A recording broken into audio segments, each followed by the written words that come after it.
নমস্কার বন্ধুরা, নিশিডাক গল্পের আড্ডায় আমি জয়দীপ আরও একবার তোমাদের সবাইকে স্বাগত জানাই। নিশিডাক গল্পের আড্ডা মানেই টান টান উত্তেজনা আর ভিন্ন স্বাদের গোয়েন্দা গল্প। তো সেই ধারা বজায় রেখে আজকে চলে এসেছি আরও একটি অন্যরকম গোয়েন্দা গল্প নিয়ে। সুলেখিকা মৌমিতা দের কলমে সৃষ্ট ডিটেকটিভ অনিরুদ্ধ তার সহকারী এবং বন্ধু অনিমেষকে নিয়ে একের পর এক সমাধান করে চলেছে দারুণ সব জটিল রহস্যের, আর বেশ কয়েক মাস ধরে নিশিডাক গল্পের আড্ডায় মাতিয়ে রেখেছে। যারা আমাদের আড্ডার নিয়মিত সদস্য, ডিটেকটিভ অনিরুদ্ধর সঙ্গে তারা পরিচিত, আর যারা নতুন শুনছ তাদের জন্য আজকের গল্পটি তো রয়েছে। টানটান উত্তেজনায় ভরা এই গল্পটিতে রয়েছে একটি রহস্যজনক ম্যাজিক শো। কি হয়েছিল এই শোতে? এখানে কি খুন হয়েছিল নাকি অন্য কিছু? জানতে হলে শুনতে হবে আজকের গল্পটি। ভালো লাগলে কিন্তু কমেন্ট করে জানাবে, লাইক করবে, শেয়ার করবে বন্ধুদের সঙ্গে, আর সাবস্ক্রাইব করবে, এটা বলাই বাহুল্য। তো চলো আর দেরি না করে শুরু করা যাক নিশিডাক গল্পের আড্ডায় আজকের বিশেষ নিবেদন সুলেখিকা মৌমিতা দের কলমে ডিটেকটিভ অনিরুদ্ধ সিরিজের গল্প স্বর্ণ চাবুকের ভেলকিবাজি।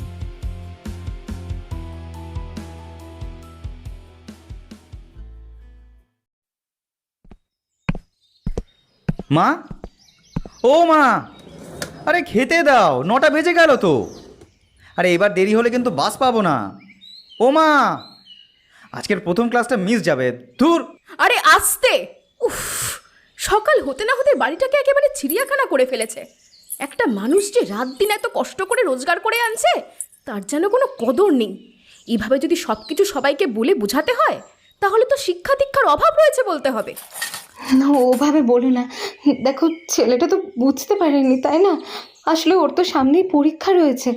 অনেক রাত পর্যন্ত ও জেগে জেগে পড়াশুনো করে, তাই সকালে এভাবে তাড়াতাড়ি ঘুম থেকে উঠতে পারে না। আর তারপর আমাকে ডাকাডাকি করে সারা বাড়ি মাথায় করে। বাহ, কি সুন্দর সোহাগের কথা। তা দিদি, তোমাদের সব সমস্যা নিয়ে কি আমাদেরকে সবসময় বসে থাকতে হবে নাকি? আমাদের কি কোনো ব্যক্তিগত জীবন, স্বাচ্ছন্দ্যবোধ কিছুই নেই? তুমি তো জানো তোমার দেওর যে এত রাত করে বাড়ি ফিরছে, আজকে সন্ধ্যায় আবার ওকে কাজে বেরোতে হবে। এখন যদি একটু ঠিকঠাক না ঘুম হয়, তবে মানুষটার শরীর চলবে? আমি বুঝতে পারিনি, আমার ভুল হয়ে গেছে। হ্যাঁ, সেই তো। এই বাড়িতে তো কিভাবে কখন সংসার চলছে সেসব দেখার দায়ভার তো আর তোমার নেই। তুমি তো বুঝতে পারোনি, এটা বলেই তো চিরটা কাল খালাস পেয়ে আসছো। আমার স্বামী না থাকলে না বুঝতে, আজকালকার দিনে এতগুলো মানুষের পেট চালানো কত ঝক্কির কাজ। তা বাপু, পড়াশোনার পাশাপাশি একটু মা ছেলে মিলে তো হাতে হাতে একটু কাজও করে দিতে পারো গো। আমাকে যা বলার বলো, তবে আমার মাকে টেনে কোনো কথা বলবে না। আমি বিভিন্ন জায়গায় কাজ খোঁজার চেষ্টা করছি, তবে আমার মায়ের এখনও বাইরে বেরিয়ে কাজ করে খাবার মতন শোচনীয় অবস্থা হয়নি। প্রয়োজন পড়লে আমি নিজে আমার মায়ের জন্য পড়াশোনা ছেড়ে কাজ করব। তাছাড়া আমার মা যদি বাইরে গিয়ে কাজকর্ম করে, তাহলে এই সংসারের কাজগুলো কে করবে? তখন এত আরাম করে থাকতে পারবে তো? কথাগুলো না এত অনায়াসে বলা খুব সোজা। উঠতি বয়স তো, রক্ত গরম, তাই এগুলো বলতে পারছো। দুনিয়ায় বেরিয়ে একটু খোঁজ নিয়ে দেখো, তোমার মতন এরকম হাজার হাজার ছেলে না বুলি আওড়ে সব কোথায় ভেসে যায়। আর তোমার মাকে আমি কোনো কাজ করতে বলি না, উনি নিজে এসেই জোর করে কাজ করে। তা এতই যখন সমস্যা, আগেই বলতে পারতো, আমি কাজের লোক রেখে দিতাম। তাছাড়া এই সংসারে না উনি না থাকলেও আমার ঘরের সমস্ত কাজকর্ম আমাকে একা হাতেই করতে হতো। তা এসব বলে আমাকে একটুও ভয় পাওয়াতে পারবে না। ঠিকই তো, আমি সারাদিন ঘরে বসে কী আর করবো, তাই একটু ওই হাতে হাতে কাজ করে দিই। কিন্তু তাছাড়া কাকিমার মুখে মুখে এভাবে এভাবে কেউ তর্ক করে নাকি? হ্যাঁ, চুপ কর, একদম চুপ। ক্ষমা চা, ক্ষমা চা তুই তুই কাকিমার কাছে। এইসব মেয়েলি বিষয়ে তোর এত আগ্রহ কেন বলতো? চুপ চুপ কর, একদম ক্ষমা চা। থাক দিদি, ছেলেকে আগে থেকে শিখিয়ে পড়িয়ে আমার সামনে এখন আর নাটক করার প্রয়োজন নেই। আমার মায়ের সাথে মুখ সামলে কথা বলো কাকিমা। উফ, তুই থামবি এবার? চুপ কর, চুপ কর। নাকি এবার একটা থাপ্পড় মেরে বড়দের সাথে কিভাবে কথা বলতে হয় সেটা শেখাতে হবে তোকে? চুপ কর তুই। এই চটটাই যদি কয়েক বছর আগে মারতে, তাহলে আজ এই ছেলেটা নিজের জায়গা সম্বন্ধে ওয়াকিবহাল থাকতো। এই জন্যই বলে, পায়ের জুতো পায়েই রাখতে হয়, কখনো মাথায় তুলতে নেই। হ্যাঁ, ঠিক যেমন নিজের ভাইকেও চোখ বন্ধ করে নিজের সর্বস্ব দিয়ে বিশ্বাস করতে নেই, তাই না? কি কি বললে? তোমার বাবা আমার স্বামীকে সর্বস্ব দিয়ে গিয়েছিলেন? বলি এখন কাদের ঘাড়ে কে চেপে খাচ্ছে সেসব হিসেব কি ভুলে গেছো নাকি? না না, ভুলবো কেন? কিছুই ভুলিনি। আমার বাবা একটা সময় নিজের পড়াশোনা বন্ধ করে কাজে নেমে তিল তিল করে জমানো পয়সা, এই বাড়ি, সব কিছু ঢেলে দিয়ে কাকাকে মানুষ করেছিল। আর আজ কাকা তারই ঋণ পরিশোধ করছে। এতে এত কথা শোনানোর কি আছে? অতীত সম্পর্কে কিছুটা হলেও আমি কিন্তু অবগত। বাহ দিদি বাহ, ছেলেকে ঢাল করে তো খুব সহজেই আমাদের অপমান করছো দেখছি। এর পাল্টা জবাব যদি তোমাদেরকে না দিই, আমাদেরকেই কোনদিন তোমরা বাড়ি থেকে তাড়িয়ে দেবে। না না বোন, তুমি কিছু মনে করো না। ও ছেলে মানুষ, কি বলতে কি বলে ফেলেছে। ওর কথা ধরতে হয়, আবার ছেড়ে দাও ওকে। ধরতে হবে মানে আলবাদ ধরতে হবে, নয়তো এই ছেলে কোনোদিন সম্পত্তির ভাগ বাটোয়ারা করার জন্য ওর কাকাকেই না মেরে ফেলে। না না না না, এরকম এরকম করে বলো না। তুমি ভুল বুঝছো। এই কি গো, একবার ওঠো ঘুম থেকে, শুনে যাও তোমার নামে তোমার স্বর্ণ কি সব বলছে, শুনছো? এসো একবার। হে তুই কি করলি বলতো? হ্যাঁ, এই শেষ বয়সে এসে নিজের শ্বশুরের ভিটে থেকে উৎখাত না করলে তোর শান্তি হচ্ছিল না, তাই তো? জানিস তো তোর কাকিমা কেমন।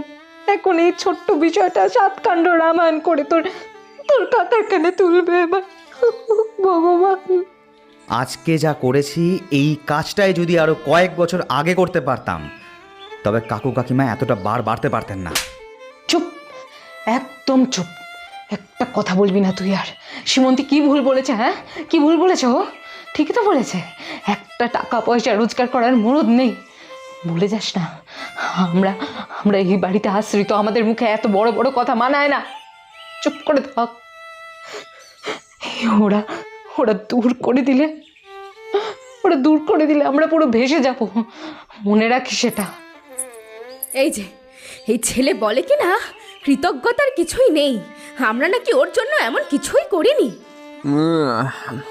বলছি, মা ছেলের এই বাড়ি ছাড়া হওয়ার শখ জেগেছে নাকি? ঠাকুরপো, তো তুমি আবার ঘুম থেকে উঠে আসতে গেলে কেন বলো তো? তেমন কিছুই তো হয়নি। আমি বাড়ি থেকে চলে যাবার মতন কোনো কথা বলিনি। আর তাছাড়া এই বাড়িতে আমাদেরও সমান অধিকার রয়েছে, তাই যাবার কোনো কারণ তো আপাতত দেখতে পাচ্ছি না। ওই দেখো ছেলের কথা শোনো, এইটুকু ছেলে আজ অধিকার ফলাতে এসছে।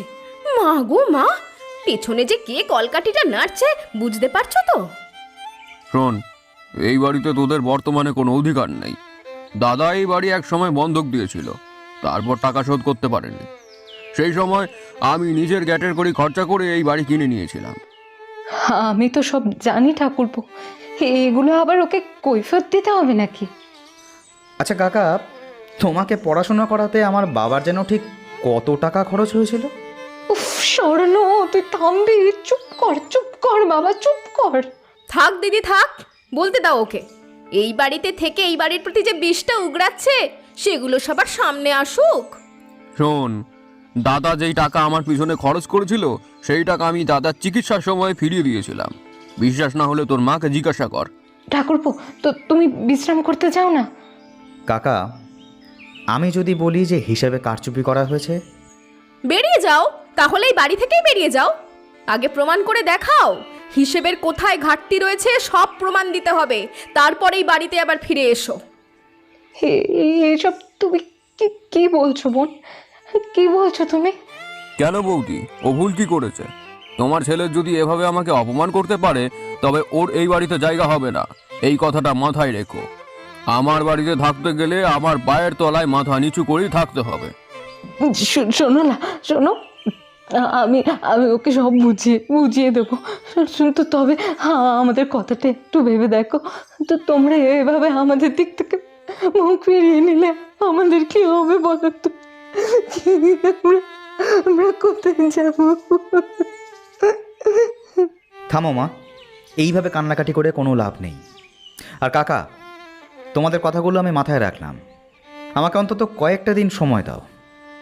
তার মধ্যে কিছু প্রমাণ করতে না পারলে আমি নিজেই মাকে নিয়ে কোনো একটা ভাড়া বাড়ি খুঁজে চলে যাব। দাদার মতন পুরো এক জেদ পেয়েছে, ভাঙবে তবু মুচকাবে না। এই জন্যই বলে বিষাক্ত জিনিস বেশি দিন ঘরে পুষে রাখতে নেই। এরা বড় হয়ে একদিন ঘরের লোকেদের প্রতি ভোস করে ওঠে। আমার হয়েছে যত জ্বালা, ধ্যাস শালা।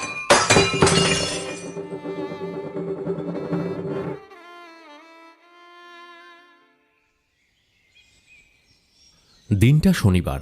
আজ আমার অফিস একটা বিশেষ কারণে ছুটি রয়েছে।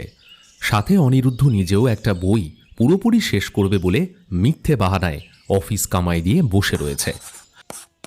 কয়েকদিন ধরেই লক্ষ্য করছি অনিরুদ্ধর মন এখন চাণক্য পাঠে খুব নিবিড় হয়ে উঠেছে। রোজকার কিছু অভ্যাসের মধ্যেও সাধারণ জীবনযাপনে কিছু বদল আনতে শুরু করেছে। এখন ইনি আমার সামনে বসেই পেন্সিল দিয়ে কয়েকটা বাক্য দাগিয়ে চলেছে দেখে আমি বইয়ের পাতায় দৃষ্টি নিক্ষেপ করছিলাম। বিনা প্রয়োজন ও অনুমতি ব্যতীত কারো কার্যে এমন উঁকি দেওয়া অপরাধ। এগুলো ওখানে লেখা আছে নাকি? না, বইতে লেখা নেই, তবে আমার ব্যবহারিক দৃষ্টান্তে লেখা রয়েছে। এত মন দিয়ে কি দাগিয়ে চলেছ বলো তো? সবই সংসারের জটিল মারপ্যাচ। কখন কিভাবে চলা উচিত, কখন কেমন ব্যবহার করা উচিত, এই সব। সংসার বিষয়টাই বড় বিচিত্র সম্পর্ক, বুঝলে সেলুকাস? এই সরি, অনিমেষ। দিন দিন কাব্য চর্চা করে রসিক হয়ে উঠছ দেখছি। হ্যাঁ, এর মধ্যে আবার অন্য কিছুর আভাস নেই তো? বাহ, এমন প্রশ্ন জিজ্ঞাসা করলে যে তৃতীয় ব্যক্তির আগমন ঘটতে বাধ্য হলো। গিয়ে দেখো সকাল সকাল আবার কি এলো। ওহ, যাচ্ছি যাচ্ছি, মনে হচ্ছে কলিং বেলটাই ভেঙে ফেলবে। ওহ, এই যে মশাই, ভিতর থেকে যে বারবার আওয়াজ দেওয়া হচ্ছে, শুনতে পাননি? এভাবে কেউ কারো বাড়িতে এসে বেল বাজায়? দুঃখিত, একটু ব্যস্ততার মধ্যে রয়েছি, তাই মাথার ঠিক নেই। আমি আসলে ডিটেকটিভ অনিরুদ্ধর সাথে একটু জরুরি বিষয়ে কথা বলতে এসেছিলাম।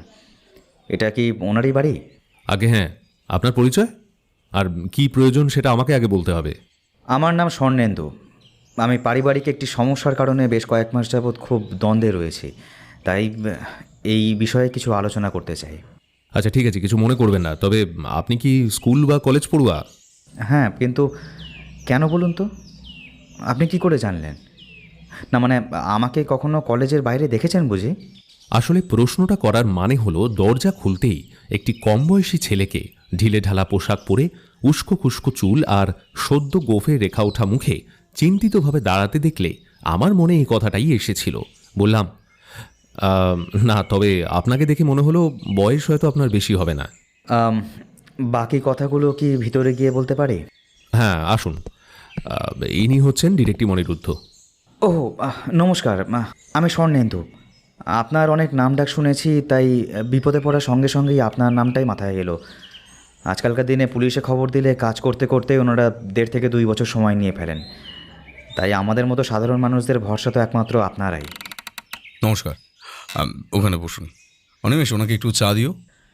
না না, ওসব কিছু লাগবে না। আসলে আমি আমার বাড়ির পৈতৃক সম্পত্তির বিষয়াদি নিয়ে আপনার সঙ্গে একটু কথা বলতে এসেছি। আমার বাবা ছিলেন এই শহরেরই একজন নামকরা জাদুকর, জয়ন্তবাবু। তবে উনি খুব আকস্মিকভাবে কোনো এক অজ্ঞাত কারণে মারা যান। সেই সময় আমি হাজার চেষ্টা করেও বাবার দেহটার পোস্টমর্টেম করাতে পারিনি।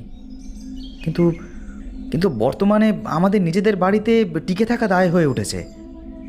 আমার কাকু কাকিমা ওনাদের পরিবার নিয়ে ওই বাড়িতেই ঝাঁকিয়ে বসেছেন। কথায় কথায় বাড়ি থেকে চলে যাওয়ার জন্য বলেন। আমি ছোটোবেলায় শুনেছিলাম বাবার কাছে যে দাদু নাকি উইলে এই বাড়িটার একটা আধা আধি বকরা 2 ভাইয়ের মধ্যে ভাগ করে দিয়েছিলেন, কিন্তু সেই উইলটা আমরা কেউ চোখে দেখিনি। একটা সময় আমার বাবার বড় অসুখ করেছিল, তখন বাবা এই বাড়িটাকে বন্ধক রেখেই নিজের চিকিৎসা করেছিলেন। তবে সঠিক সময়ে সেই টাকাটা শোধ করতে পারেননি। এখন পৈতৃক সম্পত্তি যাতে বেদখল না হয় সেই কথা মাথায় রেখেই আমার কাকা নিজের সমস্ত পুঁজি খরচ করে এই বাড়িটা তখন কিনে নেন। তো ওই সময় নাকি আমার বাবা পুরো বাড়িটাই কাকার নামে লিখে দিয়েছিলেন। তবে আমার এই কথাটা বিশ্বাস হয় না, একদম না। দেখুন, বাড়ির বড়রা এমন অনেক কিছুই করেন যার আলোচনা ছোটদের সাথে করা সম্ভব নয়।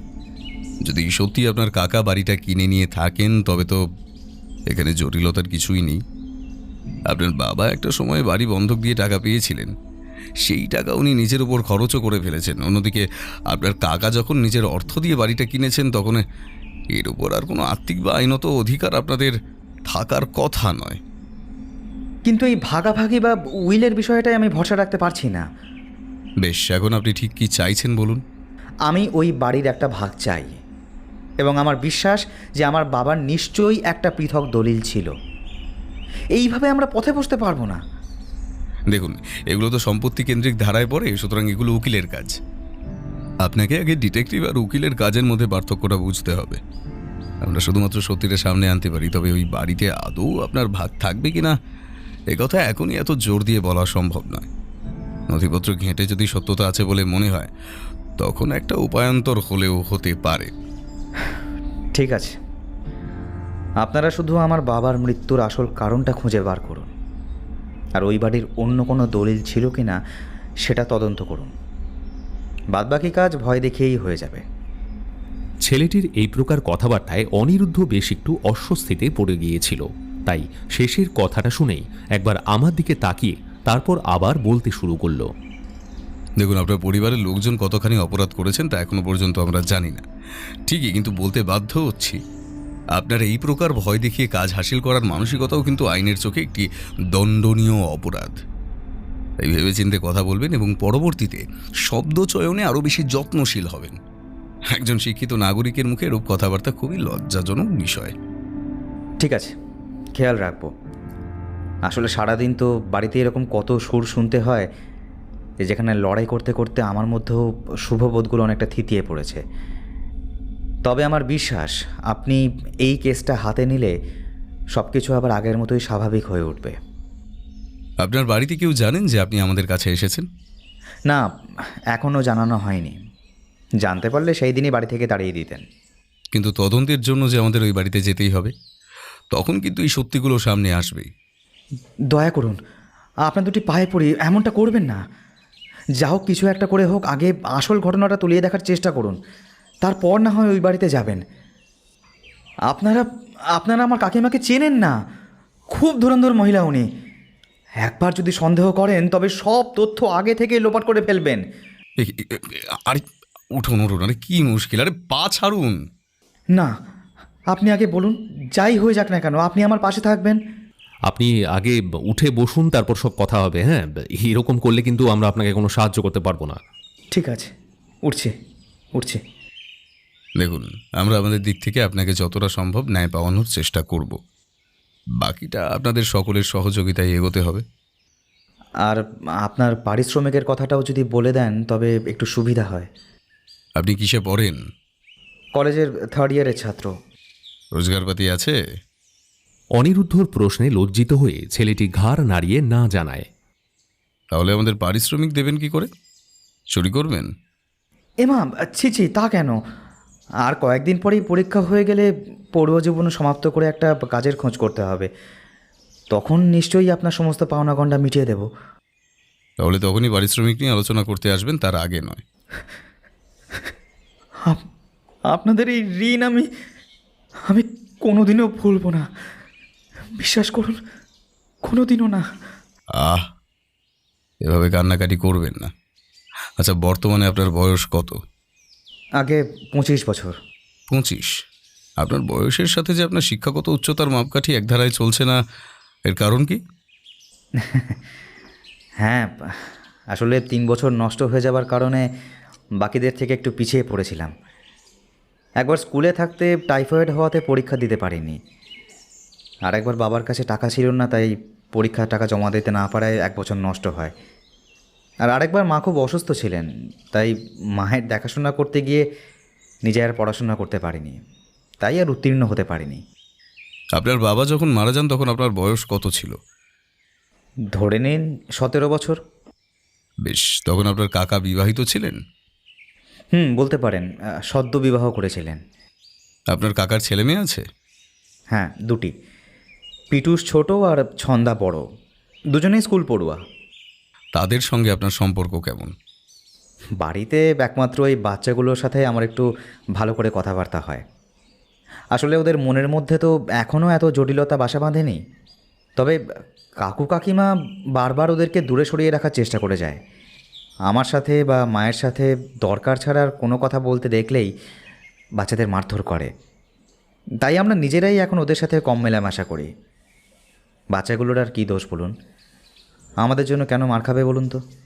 ঠিক আছে, আপনি আপনার নাম, ঠিকানা, যোগাযোগ নম্বর আর যাবতীয় তথ্য এই কাগজে লিখতে শুরু করুন।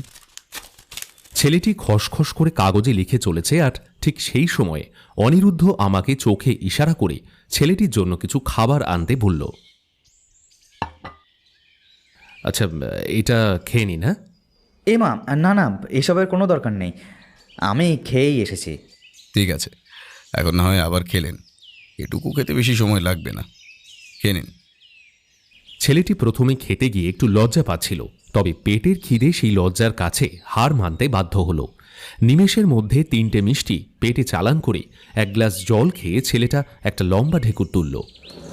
এবার আমি আসি। যান, পরে আপনার সাথে আমরা যোগাযোগ করে নেব।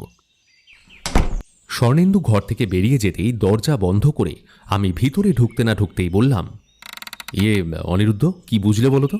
ছেলেটা ভীষণ চঞ্চল, আর ওর বন্ধু বান্ধবদের সঙ্গ খুব একটা মানানসই নয়। বন্ধু বান্ধবের প্রসঙ্গ কোথা থেকে চলে এলো? আসছে অনিমেষ, আসছে। বন্ধুদের মদত না থাকলে কেউ বয়সে বড় কাকার সাথে মামলা মোকদ্দমা হাতাহাতির সাহস রাখতে পারে না। সেটা অবশ্য ঠিক, কিন্তু এরকম কেস আগে এসেছে বলেও তো মনে হয় না। সেই জন্যই হাতে নিলাম, ছেলেটার জন্য নয়, ছেলেটার মাকে যাতে শেষ বয়সে রাস্তায় এসে নামতে না হয় তার জন্যই রাজি হয়েছি। সাবাস বন্ধু, ধীরে ধীরে তুমি সাধারণ মানুষের জীবনের বেঁচে থাকার ওষুধ হয়ে উঠছো। দেখে গর্ববোধ হচ্ছে। দেখো, ছেলেটি উগ্র হতে পারে, তবে ছেলেটা দু চোখে না তোমার প্রতি একটা বিশ্বাস টলটল করছিল। কিন্তু আমার মনে হয় সাংসারিক সমস্যা সমাধান করতে করতে ছেলেটাও মানসিকভাবে ভেঙে পড়েছে, কিন্তু সেই কষ্ট বা দুর্বলতা বাইরের কারোর সামনে প্রকাশ করতে চায় না বোধহয়। তাই জন্যই হয়তো এরকম ছটফট করে। একটু রকচটা, কিন্তু বুঝিয়ে বললে শোনার মতো ধৈর্য আছে, কি বলো? তবে এই কেস সমাধান করতে বেশ বেগ পেতে হবে। কিন্তু কেন? ওই বাড়ির লোকগুলোকে আড়াল থেকে চেপে ধরলেই তো আসল সত্যি বেরিয়ে আসবে, তাই নয় কি? না অনিমেষ, যতক্ষণ না পর্যন্ত আসল দোষীদের শনাক্ত করা যায় ততক্ষণ পর্যন্ত সূত্র ধরে তদন্ত করা এক প্রকার আলাদা বিষয়। আর আসল দোষী সামনে ঘুরে বেড়াচ্ছে তা জানতে পেরেও প্রমাণের অভাবে তাকে ধরতে না পারা এবং ছকে ফেলে তার মুখ থেকে আসল সত্যি টেনে বার করতে পারাটা একটু বেশি কষ্টসাধ্য বিষয়। তার উপর চাইলেই ওই বাড়িতে গিয়ে কাউকে জিজ্ঞাসাবাদ পর্যন্ত করতে পারবো না। তুমি কি সত্যি সত্যি ওই ছেলেটার সব অনুরোধ মাথায় রেখে তদন্ত করবে নাকি? সেরকম কথাই তো হলো। তাহলে এই জন্মে আর এই কেস সলভ করা যাবে না। ঠিক আছে, দেখাই যাক কত দূর এগোতে পারি। আপাতত আজ বিকেলে তুমি আর আমি মিলে একটু হারান্দার দোকানে যাব। দোকানে গিয়ে কি হবে? বারে ছদ্মবেশে না থাকলে কাজ শুরু করব কেমন করে? এই, তুমি কি আমাকেও আবার সাজাবে নাকি? যদি প্রয়োজন পড়ে তবে সাজতে হবে। কিন্তু এইসব জোগাড় করে কোথায় যাব? স্বর্ণেন্দুদের বাড়ি। মানে এইমাত্র কথা হলো ওদের লুকিয়ে সবকিছু করতে হবে, এখন আবার বলছো ওই বাড়িতেই যাব। কি বলছো বলো তো, কিছু বুঝতে পারছি না। বুঝতেও হবে না, রান্না যাবাও, খুব জোর খিদে পেয়েছে। আমি পড়তে বসলাম, রান্না হয়ে গেলে রাখ দিও। অনিরুদ্ধ কথাটা বলেই সামনে থেকে উঠে গিয়ে বই খুলে তাতে মনোনিবেশ করল। এদিকে আমিও ওর কথা মতো আর কোনো উচ্চবাচ্য না করে রান্না বান্না চাপিয়ে দিলাম। দুপুরবেলা খাওয়া দাওয়া শেষ করে বেশ অনেকক্ষণ পর্যন্ত কে কেমন হতে পারে এই নিয়ে হাসাহাসি করে বেশ খানিকটা সময় কাটল। তারপর বিকেলের কাজ সন্ধে পর্যন্ত গড়িয়ে বাস ধরে হেলে ধুলে সোজা হারান্দার দোকানের সামনে এসে উপস্থিত হলাম।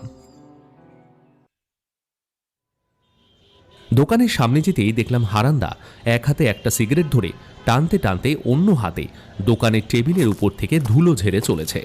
অনিরুদ্ধ একগাল হাসি নিয়ে এগিয়ে গিয়ে বলল, আনন্দা, সব ভালো তো? আরে বাবা, কি সৌভাগ্য আমার! তা এতদিন পরে আপনারা হঠাৎ কি মনে করে? তুমি যেই ব্যবসায় হাত দিয়েছো তাতে এখন আমাদের প্রায়শই আনাগোনা লেগেই থাকবে, কিন্তু হুট করে এক রাতের মধ্যে আগের ব্যবসাটা ছেড়ে দিলে কেন? কি আর করব বলো, আয় নেই, সংসার চলে না, তাই বাধ্য ওই রংচঙে পোশাক নিয়ে এই সাজঘর খুলে বসে আছি। বেশ করেছো। এবার আমাদের দুজনের জন্য খুব নিখুঁত গোছের দাড়ি দাও তো দেখি। এমন জিনিস দেবে যেন দেখে মনে হয় জাত মোল্লা। ওসব নিয়ে তোমরা কি করবে? এখান থেকে তো থিয়েটারের লোকেরা জিনিসপত্র নেয়। বললাম তো, আজ থেকে আমরাও নেব। আর কথা বলে সময় নষ্ট না করে তাড়াতাড়ি আসল জিনিসটা দাও দেখি। হ্যাঁ, আচ্ছা, ঠিক আছে ঠিক আছে, এই নাও। এটা একেবারে নতুন মাল, কিন্তু হ্যাঁ, আমার কাছে পুরনো পাবে না। সত্যিই সুন্দর, চোখে ধাঁধা লাগতে বাধ্য। অনিমেষ, এখানে বসো তো দেখি। আমি আবার বসে কি করব? বাজে বকো না, মুখ বন্ধ করো। আনন্দা, এটা লাগিয়ে দাও তো, দেখো তো দেখি। আরে অনিমেষ বাবু, দেখুন এই যে এখান থেকে কাগজটা প্রথমে খুলবেন, তারপরে আটা দিয়ে এইভাবে মুড়ে তারপরে বসতে হবে। দেখি, বাহ বাহ বাহ বাহ বাহ, দারুণ দেখাচ্ছে। হ্যাঁ, এরকম দুটো দাড়ি আর সুরমা দিয়ে দাও তো। ঠিক আছে ঠিক আছে। আর টাকাটা? এগুলো যেদিন ফেরত দিতে আসবো সেদিন পুরো টাকাটা দিয়ে দেবো। আচ্ছা দেখো বাপু, তোমার চেনা লোক বলেই কিন্তু ছেড়ে দিচ্ছি, তবে ঠিক সময় এসে টাকাটা দিয়ে যেও। আর জামা কাপড়ের কোনো ক্ষতি হলে কিন্তু তার খরচ আলাদা। হারান্দার সাজঘর থেকে বাইরে বেরোতেই খস করে দেশলাই দিয়ে একটা সিগারেট ধরিয়ে অনিরুদ্ধ আমার দিকে আরেকটা সিগারেট এগিয়ে দিতে দিতে বলল, এবার একটু বাজারের দিকে যেতে হবে, চলো। ঘরে যা বাজার রয়েছে দুদিন চলে যাবে আরও। আমাদের জন্য বাজার করছি না, ওই বাড়ির লোকেদের জন্য কিছু নিয়ে যেতে হবে, তাই বাজারে আসা। আরে প্রথম দিন একজনের বাড়িতে গেলে তো আর খালি হাতে যাওয়া যায় না। বেশি করে আলু, পেঁয়াজ, লঙ্কা, তেঁতুল, ধনেপাতা এগুলো কিনে নাও।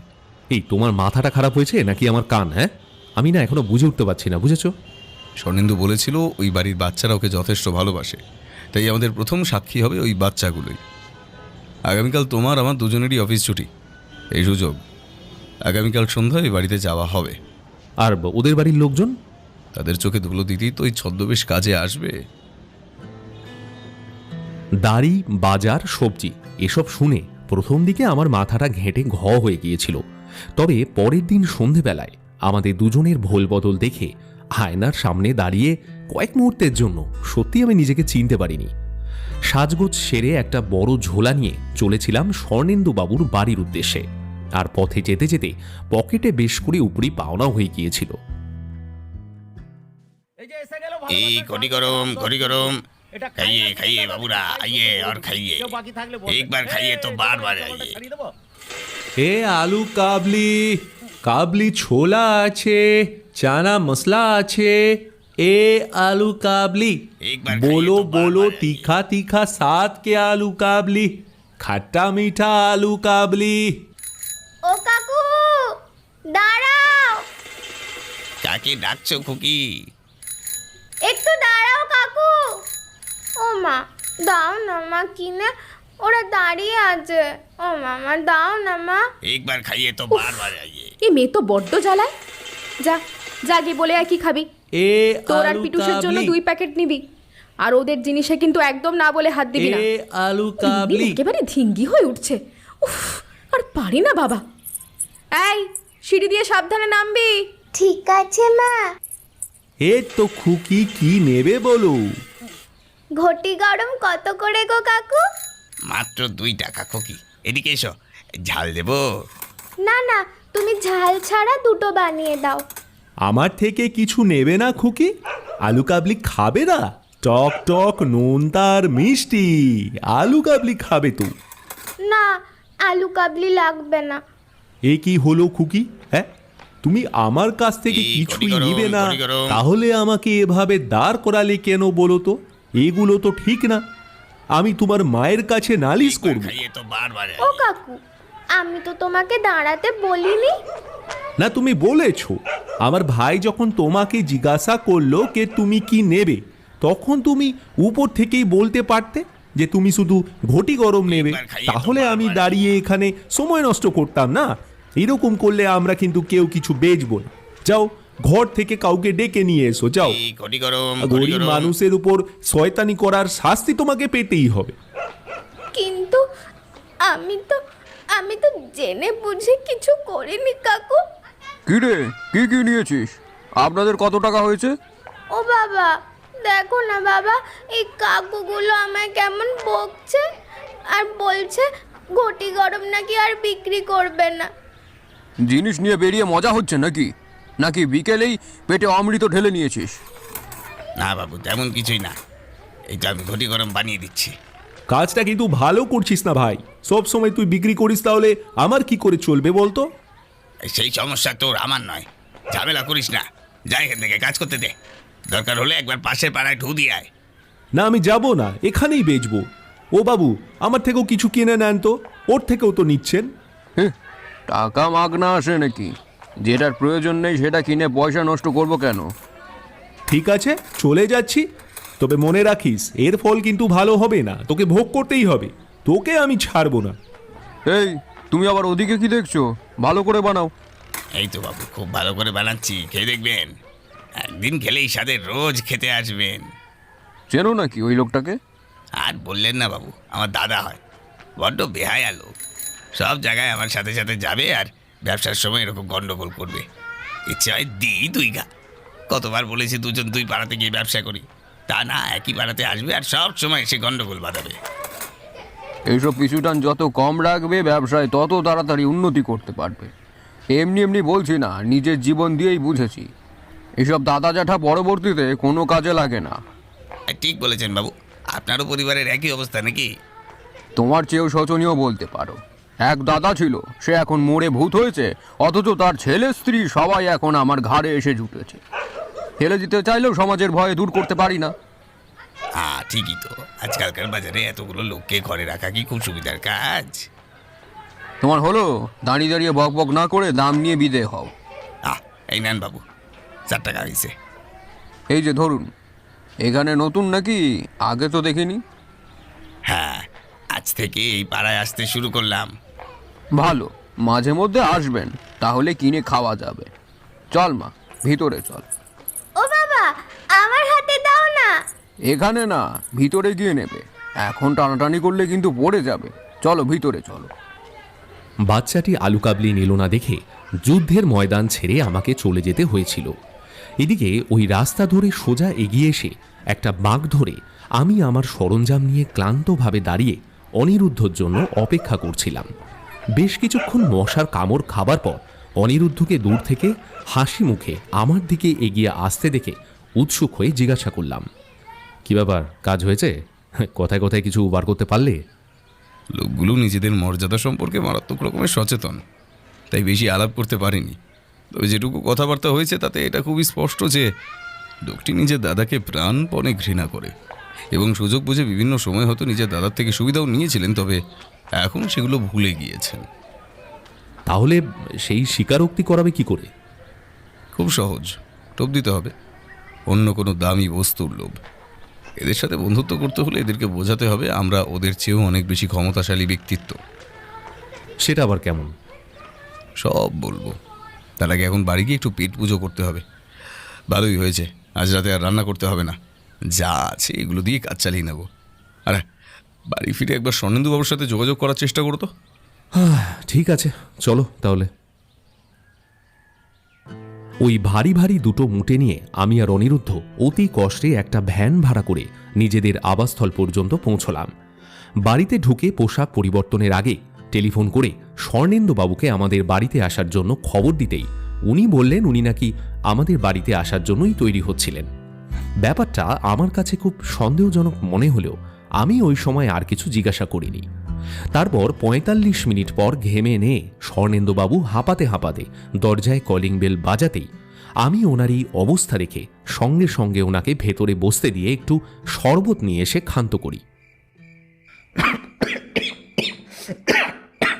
আস্তে আস্তে।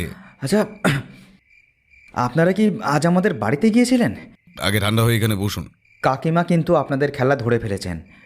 ছাদ থেকে উনি আপনাদের দুজনের মধ্যে কাউকে মোড়ের বাঁকে দাঁড়িয়ে অন্যজনের জন্য অপেক্ষা করতে দেখেছেন, আর তারপর নাকি আপনারা দুজন হাসাহাসি করতে করতে একসাথে বাদবাকি রাস্তাটা হেঁটেছেন। কাকিমা কাকুর সাথে আড়ালে এই সমস্ত কথাগুলো বলছিলেন যে আমি নাকি ওদের পিছনে গুপ্তচর লাগিয়েছি, তাই খুব সাবধানে চলাফেরা করতে হবে, আর কাকু যেন কাউকে বেফাস কিছু বলে না ফেলে। এরিন ধরুন, খেয়ে দেখুন তো কেমন হয়েছে। এটা কি? আলু কাবলি আর ঘটি গরম। এই ফেরিওয়ালার ছদ্মবেশ ধরেই ওই পাড়াতে গিয়েছিলাম। আরও কয়েকটা বাড়ি থেকেও জিনিসপত্র কিনেছে, কিন্তু আপনার কাকিমা যে এরপরেও এতখানি সন্দেহ করতে পারেন এই ধারণা সত্যি ছিল না। আপনাদের তো আমি আগেই বলেছিলাম উনি ভীষণ চালাক মহিলা। ঠিক আছে, আপনি কি এই খবরটা দিতে এখানে ছুটে আসছিলেন? আগে হ্যাঁ, ভাবলাম আগে থেকেই আপনাদের সতর্ক করে দিই। ভালো করেছেন। আচ্ছা, আপনি একটা কথা বলুন তো, আপনার বাবা বেঁচে থাকতে আপনার বাবার খুব বিশ্বস্ত কোনো কর্মচারী বা সহকর্মী ছিল, অথবা আপনার কাকার এমন কোনো বিশ্বস্ত বন্ধুবান্ধব বা সহকর্মী রয়েছেন? বাবা বাইরের কাউকে খুব একটা বিশ্বাস করতেন না, তবে কাকা দিলীপ কাকুর সাথে খুব খাপ খাইয়ে চলতেন। ইনফ্যাক্ট এখনও তাই চলেন। আচ্ছা, এই লোকটার পরিচয় কি? তেমন কোনো কাজবাজ নেই, যখন যেমন কাজ থাকে তেমন করে। একটু ওই মাতাল প্রকৃতির মানুষ, টাকা পেলে সব করতে পারে। আমার বাবা ওনাকে ঠিক এই কারণেই পছন্দ করতেন না, তাই উনি কখনো আমাদের বাড়িতেও আসেননি। তবে কাকুর সাথে বন্ধুত্ব ছিল, তাই রাস্তায় মাঝে মধ্যে দেখা হলে কথাবার্তাও হতো তাদের মধ্যে। বেশ, এখন ওনাকে কোথায় পাওয়া যেতে পারে? উত্তরপাড়ার ওই জাগৃতি সংঘটা চেনেন তো? সন্ধ্যার সময় ওখানে গিয়েই আড্ডা মারেন। বিয়ে টিয়ে কিছু করেছেন নাকি? হ্যাঁ, একটা ছেলে আছে, তবে জন্মের থেকেই সে অসুস্থ, তাই দিলীপ কাকু সবসময় ধার দেনাতে জর্জরিতই থাকেন। ঠিক আছে। আর শুনুন, আপনাদের পরিবারের কি গোত্র বলুন তো? কাশ্যপ গোত্র। কিন্তু কেন, গোত্র জেনে কি হবে? পরে জানতে পারবেন। আচ্ছা, এই দিলীপ নামক লোকটিকে দেখতে কেমন? লম্বা, দেহ বেশ চওড়া, ব্যায়াম করেন তাই স্বাস্থ্যবান শরীর, নাকটা তোবড়ানো, আর হ্যাঁ, বড় একটা গোঁফ রয়েছে, আর খুব পান খান বলে ঠোঁটটা লাল হয়ে থাকে। আপনার বাবাকে কেমন দেখতে ছিল? আপনাকে ছবি দেখাতে পারি, এই যে দেখুন না। আপনি সবসময় আপনার বাবা মায়ের ছবি সঙ্গে করেই ঘোরেন নাকি? না, আসলে আপনাদের কাছে আসছিলাম বলেই নিয়ে এসেছি, যদি প্রয়োজন হয় তাই। বুদ্ধিমানের মতো কাজ করেছেন। আচ্ছা, আপনার বাবা ঠিক কোন সময় মারা গিয়েছিলেন? সময়টা ঠিক জানি না, বুঝলেন তো।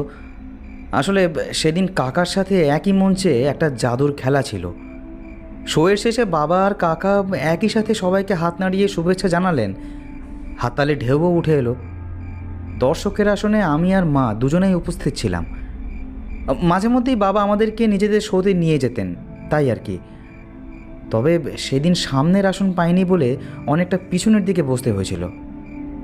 তো সবাই যখন শোয়ের শেষে নিজেদের বাড়ি যাবার জন্য রওনা হলেন, তখন হঠাৎ কাকা এসে মাকে জিজ্ঞাসা করলেন যে বাবা কোথায়।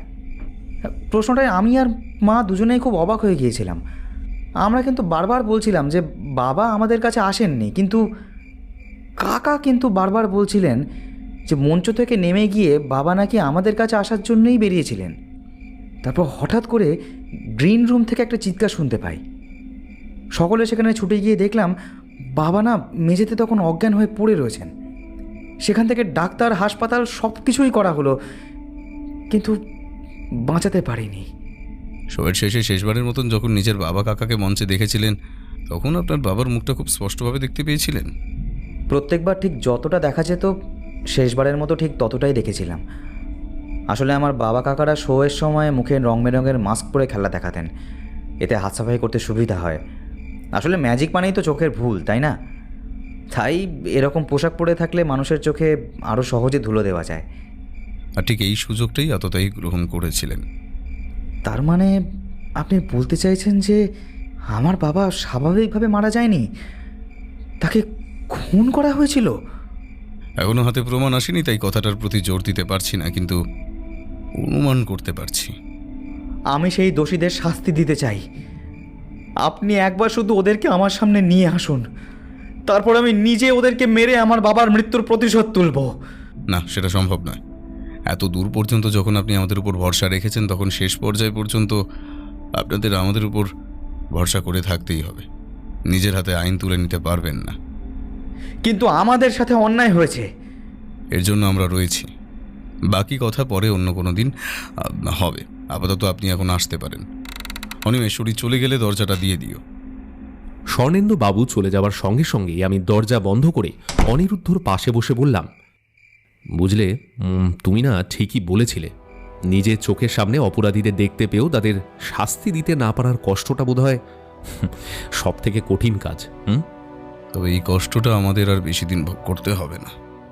আগামীকাল সন্ধ্যায় তুমি আর আমি ওই বাড়িতে আবার যাব। একটা কাজ করো, বাড়িতে যে সমস্ত জিনিস ভাড়া করে আনা হয়েছিল, সেই সমস্ত জিনিসগুলো এক জায়গায় করে আজকে হারান্দার সাজঘরে চলো। ওখানে গিয়ে সমস্ত জিনিস ফেরত দিয়ে আরও নতুন কিছু উপকরণ নিয়ে আসতে হবে। অনিরুদ্ধর কথা মতো সমস্ত জিনিস গুছিয়ে সেই রাতের বেলাতেই বেরিয়ে পড়লাম, ওগুলো ফেরত দিয়ে ভাড়ার দাম মিটিয়ে নতুন জিনিস আনতে। তবে এবারের সাজ পোশাক আগের বাড়ির থেকে একদম ভিন্ন আর উচ্চ বংশজাত ধারার সাথে আরও একটা জিনিস বাগিয়ে এনেছি। যাকে সেটা পরে বলবো।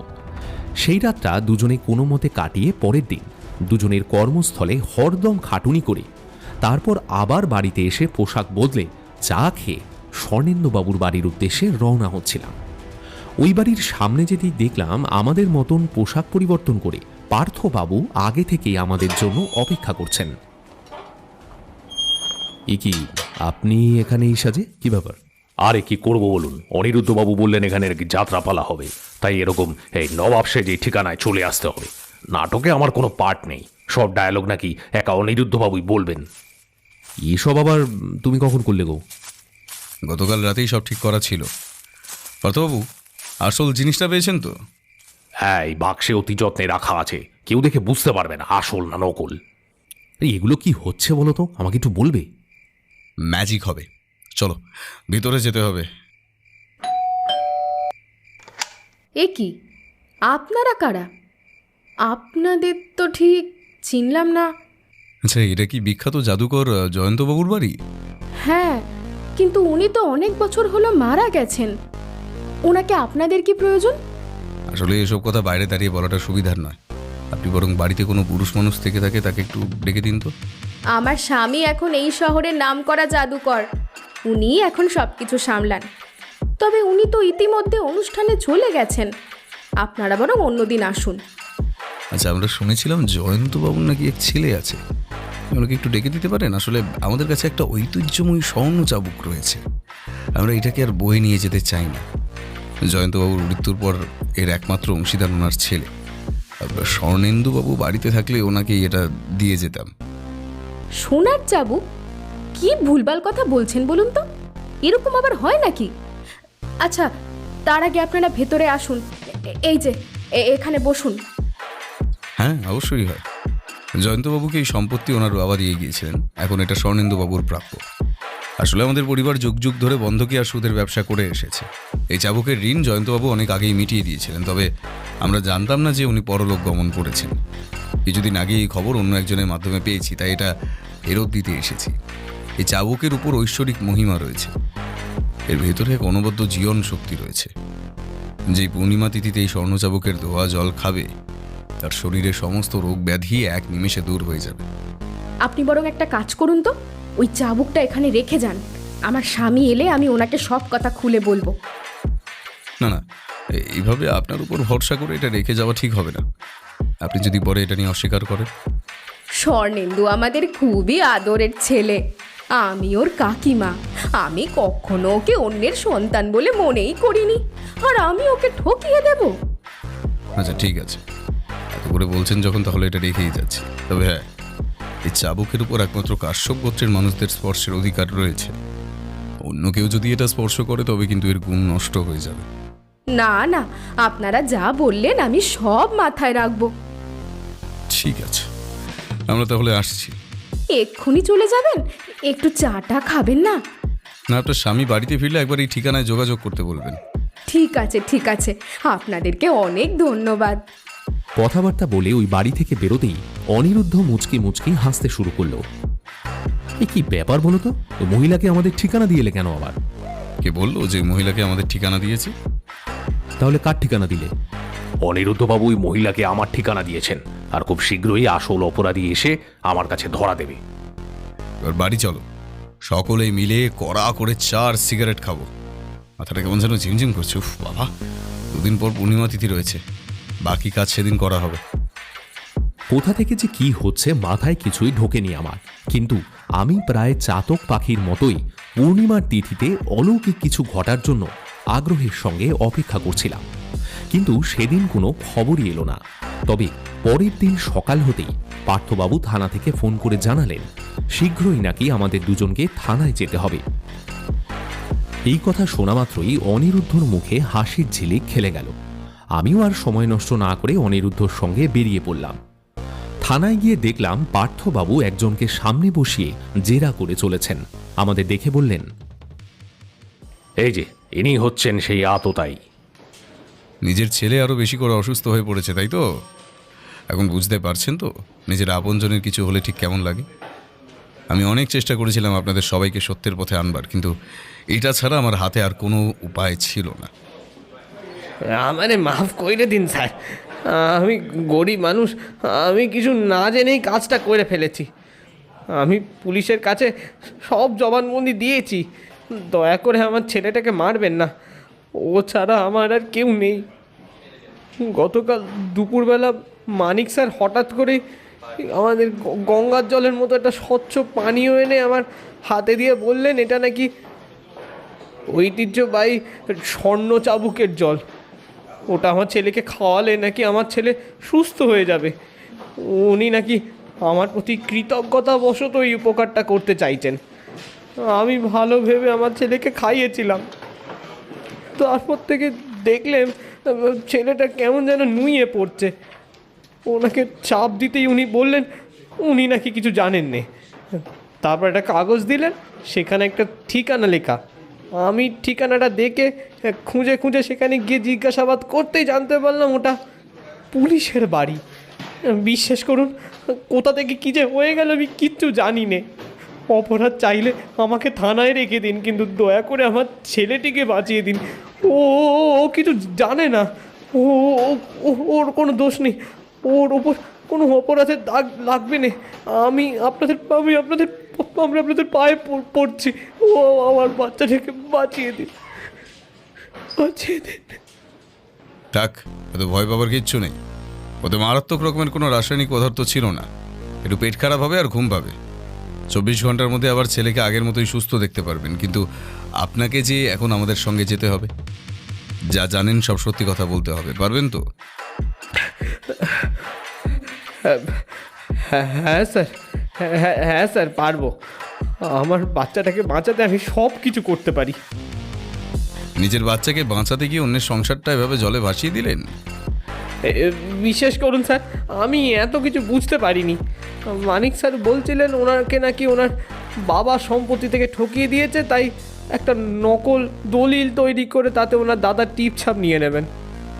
আমি ভেবেছিলাম এতটুকুতেই ব্যাপারটা আর কি থেকে যাবে, কিন্তু যেদিন জয়ন্তবাবু আর মানিকবাবুর শেষ শো ছিল সেদিন মহড়ায় শেষ মুহূর্তে এসে মানিকবাবু আমাকে আড়ালে ডেকে নিয়ে গিয়ে বললেন ওনার দাদাকে নাকি এই পৃথিবী থেকে চিরকালের মতো সরিয়ে দিতে হবে।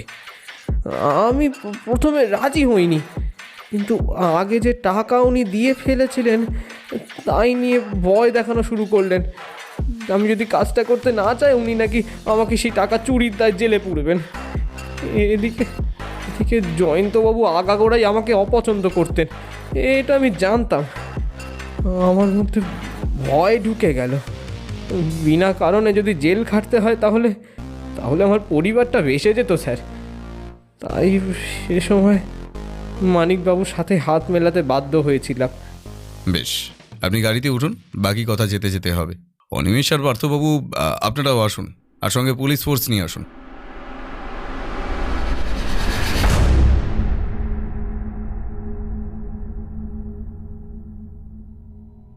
আমরা সকলে মিলে সেদিন পুলিশের জিপে করে রওনা হলাম স্বর্ণেন্দুবাবুর বাড়ির উদ্দেশ্যে। রাস্তার ধারের সব বাড়িগুলোর জানলা খোলা আর চোখ রাস্তার উপর। স্বর্ণেন্দুবাবুর বাড়ির সামনে যেতেই এক বিধবা ভদ্রমহিলা, সম্ভবত ইনি স্বর্ণেন্দুবাবুর মা, দরজা খুলে দিয়েছিলেন। আমরা সদল বলে ভিতরে ঢুকতে সকলেই প্রায় অবাক হয়ে গিয়েছিল। অনিরুদ্ধ বলল, নমস্কার, আমি ডিটেকটিভ অনিরুদ্ধ।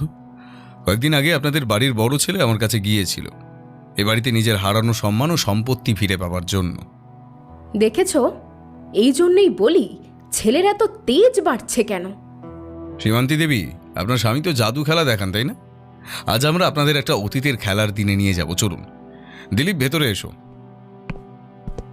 বেঈমান, টাকা নিয়ে আমার সাথে শেষমেশ বেঈমানি করলি। তোকে আজ আমি এখানেই পুঁতে ফেলবো। আমি গরিব হতে পারি, কিন্তু আপনাদের মতো বেঈমান আমি নই। আপনি তো কয়েকটা সম্পত্তির লোভে নিজের দাদাকে পর্যন্ত খুন করেছিলেন। তাই নাকি? যা বলছিস তা সকলের সামনে প্রমাণ করতে পারবি? দিলীপ, যা ঘটেছিল তুমি বলতে শুরু করো।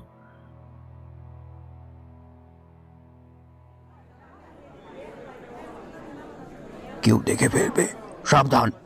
আরে ওদিকে দাঁড়িয়ে কি দেখছো? তাড়াতাড়ি এদিকে এসো। স্যার, ওদিকে সব কিছু তৈরি আছে, আপনি একবার ইশারা করলেই পর্দা নেমে যাবে। সাব্বাস, মনে রেখো, এই কাজটা হয়ে গেলেই তোমার আর আমার জীবনের সুখের সময় একেবারে সদর দরজা দিয়ে ঢুকলো বলে।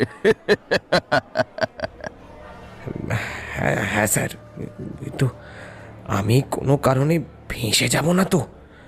আমার কিন্তু খুব ভয় করছে স্যার। আপনি কিন্তু কাজ করানোর আগে আমাকে অন্য কথা বলেছিলেন। এই চুপ চুপ, ভয় করছে মানে? এতগুলো টাকা অগ্রিম নেওয়ার সময় ভয় করেনি? টাকা হাতিয়ে নেওয়ার পর আমি কোনো বাহানা শুনবো না। চুপচাপ কাজ করবে, নয়তো তোমাকেও এই দুনিয়া থেকে সরিয়ে দিতে আমি দুবারও ভাববো না। এমনিতেও কাজকর্ম না এলে এসব জঞ্জাল পুষে রাখতে আমি পছন্দ করি না। হ্যাঁ, সে আপনি চাইলে যে কাউকে মারতে পারেন, কিন্তু আমি এ কথা খুব ভালো করেই জানি নেহাত টাকার দরকার পড়েছে, তাই এই নোংরা কাজে নেমেছি। নয়তো এই খুনের মতো একটা নীচ কাজ আমি কোনোদিনই হাত দিতাম না। তাহলে এত কথা না বাড়িয়ে লক্ষ্মী ছেলের মতন কাজটা করে ফেলো, যাও। স্যার, বখরা আধা আধি তো? হ্যাঁ রে বাবা, বললাম তো, 10 বার এক কথা বললে কি বকরা বেড়ে যাবে? তাহলে স্যার এখন আমি যাই? যাও। আর শোনো, যাওয়ার সময় আমার দাদাকে এখানে ডেকে পাঠিও। কিরে, এখন দেখে পাঠালি, কি ব্যাপার? কেন, ভাই কি তার দাদাকে প্রয়োজন ছাড়া ডাকতে পারে না? কি ছেলে মানুষই হচ্ছে এসব। আর কিছুক্ষণের মধ্যেই শোভ, তাড়াতাড়ি তৈরি হয়ে নে। দাদা, তোমাকে একটা কথা বলার ছিল। হ্যাঁ বল না, কি ব্যাপার? কিছু হয়েছে? কোনো সমস্যা বাঁধলো নাকি? সব সময় তো প্রধান জাদুকরের ভূমিকায় তুমি অভিনয় করো, আজ সেই সুযোগটা আমাকে দেবে? তুই করবি? সে তো ভালো কথা, কিন্তু প্র্যাকটিস ছাড়া সরাসরি মঞ্চে উঠে এগুলো পারবি তুই করতে? পারবো দাদা, অবশ্যই পারবো। আমাকে তো একদিন এগুলো শিখতেই হবে, বলো। ঠিক আছে, এবারেরটা না হলে তুই কর। দাদা, আমার আরেকটা অনুরোধ আছে। আবার কি হলো? তোমার মতন অত নিখুঁত কাজ তো করতে পারবো না, তাই যদি কোনো ভুল ত্রুটি হয় তবে তুমি কিন্তু সেটা দর্শকের কাছে তুলে ধরতে চেও না। আরে এ আবার কেমন কথা? দেখ, ম্যাজিক মানেই চোখের ধুলো, আর সেটা আমি নিজে থেকেই ফাঁস করে দেবো? কি বলছিস এসব? তোমার কষ্ট, বেদনা বা কোনো ব্যক্তিগত অনুভূতি যেন মঞ্চে থাকার সময় বেরিয়ে না আসে, এটা খেয়াল রেখো। তোর ব্যাপারটা কি বলতো? মানে এত চিন্তা করছিস কেন? এতদিন ধরে নিজের চোখের সামনে সব কিছু দেখেছিস, এত চিন্তা করার কিচ্ছু নেই, তুই সব পারবি। পারতে যে আমাকে হবেই দাদা। এই না বলে আমার ভাই। চলো, মঞ্চে ওঠার সময় হয়ে গেছে। নমস্কার। আজকে আপনাদের জন্য এখানে একটা বিশেষ আকর্ষণ রয়েছে। এতদিন আপনারা দেখেছেন আমার হাতের জাদু, কিন্তু আজকে আমরা স্থান অদল বদল করেছি। একদম নতুন স্বাদ আপনাদের সামনে আনতে চলেছি। আজকে আমি প্রপ এবং আমার ভাই প্রধান জাদুকর। একটা জোরে হাততালি হোক ওর জন্য। এই দেখুন, এই যে এক ঝুড়ি বাদাম আছে দেখছেন, এইগুলো এক একটি ইঁদুর করে ফেলবো। এই দেখুন, উচুং ফুচুং সিং চুং ফোকাস ফোকাস সু। এবার এখানে ধরবো, আর এটাকে দেখে নিতে পারেন, এর ভিতরে কিন্তু কিছুই নাই। চুং ফোকাস বিকাশ টিং টিং ফু। এই দেখুন, এখানে কত ইঁদুর এসে পড়লো। এবার আমি আপনাদের সামনে আমার দাদাকে অজ্ঞান করে শূন্যে তুলে দেখাবো। কি হচ্ছে এটা? কি এই শোটা তো সবার শেষের আকর্ষণ, এটা এখন দেখাচ্ছিস কেন? দাদা, আজকের প্রধান আকর্ষণ যে আমি, এই কথা ভুলে যেও না। তাছাড়া তুমি যেভাবে খেলা দেখাতে, ঠিক সেভাবেই যদি আমিও খেলা দেখাই, তবে ওটার দর্শকের কাছে পৃথক বলে মনে হবে না। মানিক, তুই কিন্তু আমার উপরে যাওয়ার চেষ্টা করছিস। আরে হ্যাঁ, আরে কি হলোটা কি? আরে এত সময় লাগছে কেন? টিকিটের দাম তো একেবারে আকাশ ছোঁয়া করে রাখে। এদিকে কাজ এত ধীরে হচ্ছে কেন? আরে শুরু করুন, শুরু করুন। কি হচ্ছে নাকি? সমস্যাটা কি? আপনাদের কাছ থেকে একটু বেশি সময় নিয়ে নেওয়ার জন্য আমরা অত্যন্ত দুঃখিত, কিন্তু এবার যে খেলাটা আপনারা দেখবেন সেটাতে আপনাদের সব ক্ষোভ একেবারে মিটে যাবে। ঠিক আছে, এই দেখুন, আমি শুয়ে পড়ছি। কাজটা কিন্তু ভালো করলি না মানিক। এই দেখুন, এখন আপনাদের সামনে একজনকে সবাসনে শুইয়ে তার উপরে আমি আমার মন্ত্র পড়ে তাকে কেমন শূন্যে তুলে অজ্ঞান করে দেব। তবে এখানে আরও একটা চমক রয়েছে। অজ্ঞান হওয়ার সাথে সাথেই দেখবেন আপনাদের চারপাশে আজ বাগানের ফুল ফল পাখির দৃশ্য ছেয়ে যাবে। কেমন হবে সেই খেলা? চলুন শুরু করা যাক। এই হিকি বিকি টকাস ফোকাস চুকি চিকি চু হুস ফুস ফু। এই দেখুন বিখ্যাত জাদুকর জয়ন্ত সানলাল আমার মন্ত্রের জোরে আপনাদের চোখের সামনে ধীরে ধীরে কেমন ওপরে উঠতে শুরু করেছে। এবার উনি পুরোপুরি শূন্যে ভাসবেন। এই দেখুন, খেলাটা বন্ধ কর মালিক, কষ্ট হচ্ছে আমার খুব। প্রকাশ প্রকাশ টিকি টুকি। এই দেখুন, এবার আপনাদের চারিদিকে কত পাখির মেলা আসবে। বন্ধ কর মালিক। এই যে দেখুন, এখন আমার প্রপ পুরোপুরিভাবে জ্ঞান হারিয়েছেন। সকলের কাছে এবার একটা জোরে হাততালি চাইছি। আর আপনারা হয়তো জানেন না, আমার মন্ত্রের জোর আমার দাদার চেয়ে অনেক বেশি। তাই উনি একেবারে শোয়ে শেষে নিজে চেতনা ফিরে পাবেন, তার আগে নয়। তাই আমি আমার বাকি সাগরেদদেরকে অনুরোধ করছি ওনাকে এখন এখান থেকে সরিয়ে নেওয়ার জন্য।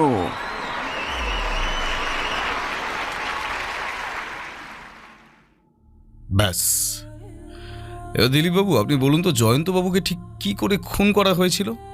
আমাকে মানিক স্যার একটা ছোট বিষ মাখানো পিন দিয়েছিলেন।